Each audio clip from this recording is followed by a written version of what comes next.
Rise and shine class 9 के बच्चों, आज इस वीडियो में हम लोग आपकी एस चांद की book biology class 9 chapter number 5 why we fall ill के type 3 NCERT question bank example problems को सॉल्व करने वाले हैं।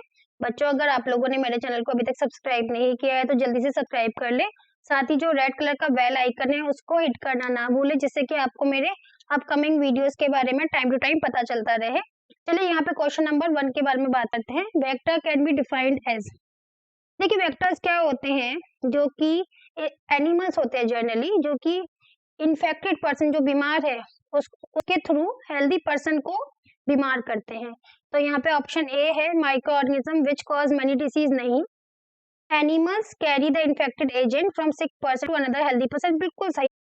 Let's talk about question number 2. If you live in a overcrowded and poorly ventilated house, अगर आप एक ऐसी जगह पे रह रहे हैं जो पर की भीड़ काफी है और वेंटिलेशन मैंने धूप भी नहीं आती, हवा का वेंटिलेशन भी नहीं है, it is possible that you may suffer from which of the following disease, तो आप इसमें से कौन सी बीमारी से सफर हो सकते हैं, कौन सी बीमारी आपको हो सकती है। क्या कोलेरा होगी? नहीं, ये तो नहीं होगी क्योंकि ये कॉन्टामिनेटेड फूड और वाटर से होती है, ना कि भीड़ भाड़ के इलाकों से। एड्स भी नहीं होगी क्योंकि ये सेक्सुअली ट्रांसमिटेड डिसीज है जो कि HIV वायरस से होती है। एयरबोर्न डिसीज हो सकता है जहाँ पे वेंटिलेशन ठीक ना हो और काफी क्राउडेड हो, तो वहाँ पे इन्फेक्टेड पर्सन के थ्रू दूसरे हेल्दी पर्सन को बीमारी बहुत जल्दी फैलती है, तो सी इसमें सही हो जाएगा। कैंसर हमारे जो सेल्स होते हैं उनको मैलिग्नेट होने की वजह से होता है, या फिर ये जेनेटिकल डिसऑर्डर की वजह से भी होता है। Question number 3, virus which cause hepatitis, वो वायरस जो कि हेपेटाइटिस फैलाता है आर ट्रांसमिटेड थ्रू। तो देखिए, अगर मैं हेपेटाइटिस के बारे में बात करूं तो ये ब्लड के थ्रू, सीमन के थ्रू, मेल सीमन के थ्रू और दी अदर बॉडी फ्लूइड, दूसरे जैसे कि आपका सलाइवा होता है उनके थ्रू, इन्फेक्टेड पर्सन से जो हेल्दी पर्सन है उसको हो सकता है। तो virus which cause hepatitis are transmitted through air, water, food और पर्सनल कांटेक्ट। तो ब्लड, सीमन, फ्लूइड, ये सब क्या पर्सनल कांटेक्ट के थ्रू हो रहा है, तो थर्ड का डी वाला सही हो जाएगा। क्वेश्चन नंबर 4 के बारे में बात करते हैं। विच one of the following is not important for individual health, अगर मैं हेल्थ की डेफिनेशन के बारे में बात करूं तो हेल्थ क्या है, तो हेल्थ वो कंडीशन या स्टेट है जिसमें कि आदमी फिजिकली, मेंटली और सोशली फिट होना चाहिए, मतलब कि उसको इन तीनों में कोई प्रॉब्लम ना हो। तो living in a clean space it's important, क्योंकि अगर आपका आसपास का एनवायरनमेंट सही होगा तभी तो आप सही रह पाएंगे फिजिकली। गुड इकोनॉमिकल कंडीशन होना चाहिए, क्योंकि अगर आपकी पैसे से आप नहीं आर्थिक रूप से संपन्न नहीं, तब सोशली आपका कोई कंडीशन ठीक नहीं रहेगा, जिससे मेंटली और फिजिकली आप बीमार हो सकते हैं। सोशल इक्वलिटी भी होनी चाहिए, आपस में प्यार भरे संबंध भी होने चाहिए। Living in a large and well furnished, जरूरी नहीं छोटे घर में रहोगे, साफ घर में रहोगे तो भी बिल्कुल आप आराम से हेल्दी रह सकते। तो डी वाला, जरूरी नहीं कि अंबानी हो जाए तभी आप हेल्दी रह पाएंगे, ऐसा कुछ भी नहीं। अगर आप छोटे घर में हैं और साफ सुथरा घर है और मेंटल पीस है तो आप बिल्कुल आराम से शांति से रह सकते हैं healthy. Question number 5, we should not allow mosquito to breed in our surrounding because they, हमें अपने आसपास मॉस्किटो को ब्रीड नहीं करने देना चाहिए। ब्रीड का मतलब कि अपने जैसे स्पीशीज को जो बढ़ देते हैं वो नहीं देना चाहिए। क्यों? Multiply very fast and cause pollution, देखिए पॉल्यूशन तो नहीं फैलाते, डिसीज फैलाते हैं, तो ये तो ठीक नहीं है। Are vector for many disease, क्या वो वेक्टर है बहुत बीमारियों के? यस, काफी बीमारियों उनसे फैलती है, मलेरिया, डेंगू एंड ऑल। फिर बात करते हैं क्वेश्चन नंबर 6 के बारे में।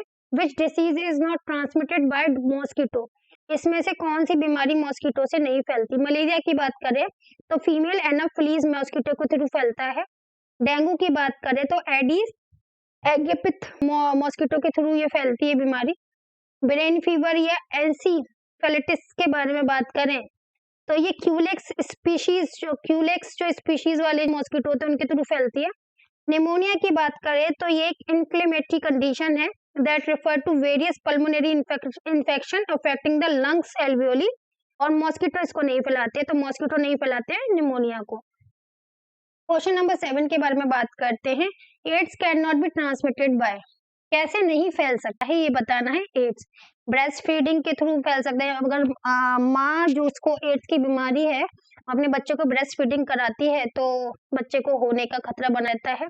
ब्लड ट्रांसफ्यूजन के थ्रू भी एड्स फैल सकता है, अगर एक व्यक्ति का ब्लड का कुछ पार्ट या पूरा ब्लड दूसरे हेल्दी पर्सन के में डाला जाएगा तो उसको हो जाएगा। हग्स के थ्रू एड्स नहीं फैलता, तो सही आंसर आएगा सी, हग्स। और सेक्सुअल कांटेक्ट के थ्रू भी अगर इन्फेक्टेड पर्सन के साथ हेल्दी पर्सन सेक्सुअली कांटेक्ट में रहता है तो उसको भी एड्स हो सकता है। क्वेश्चन नंबर 8 है, which one of the following as a long term effect, इसमें से कौन सी ऐसी बीमारी है जो कि लंबे समय तक डाल सकती है पर्सन की हेल्थ पे। कॉमन कोल्ड होता है, ठीक हो जाता है, चिकन पॉक्स होता है, ठीक हो जाता है, स्ट्रेस होता है, लोगों को ठीक हो जाता है, कॉमेडी सीरियल देख लीजिए।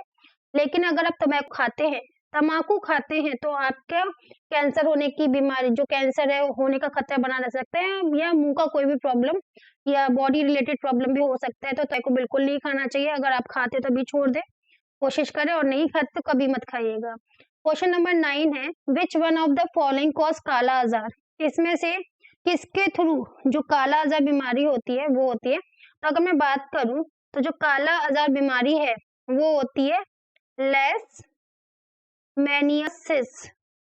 विसेरल लेशमैनियासिस ऑल्सो नोन एज काला आजार। मोस्टली ये ब्राजील में, अफ्रीका में और इंडिया में देखी जाती है। तो यहाँ पे डी वाला आंसर ठीक हो जाएगा। 10th के बारे में बात करते हैं, विच one of the following is not viral disease, virus के थ्रू कौन सी डिसीज नहीं होती। ये देखिए HIV वायरस के थ्रू होती है।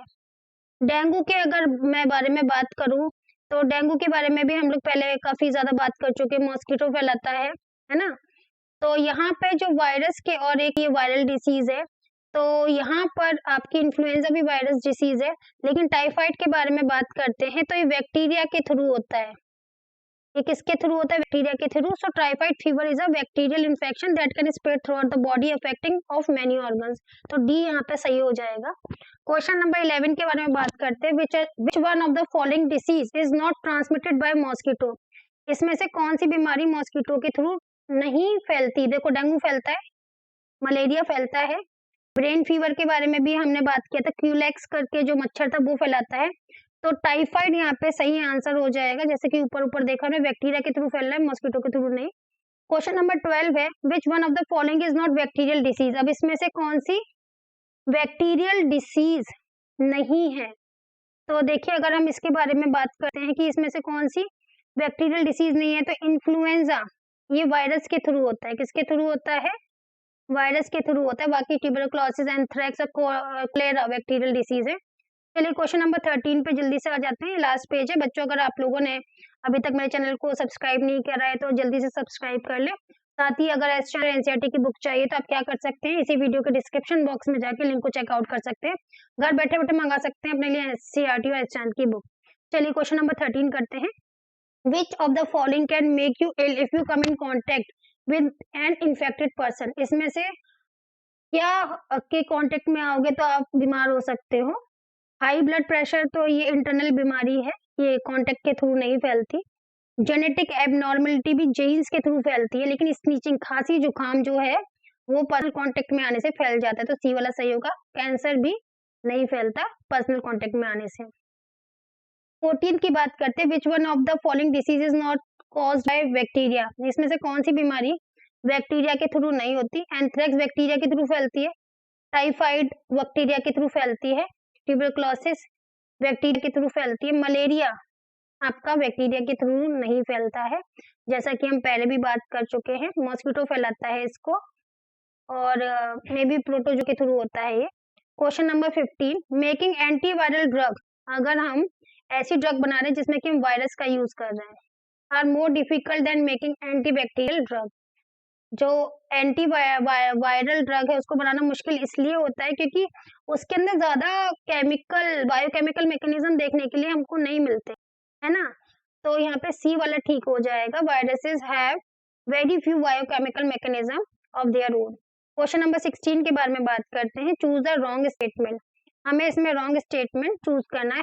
High blood pressure is caused by the excessive weight and lack of exercise. Yes, अगर ओबेसिटी की बारे में बात करें या हम बात करें हमारा वेट बढ़ने से क्या होता है, डायबिटीज होने का खतरा रहता है और ब्लड प्रेशर की बीमारी होने का भी खतरा रहता है, तो सही है ये।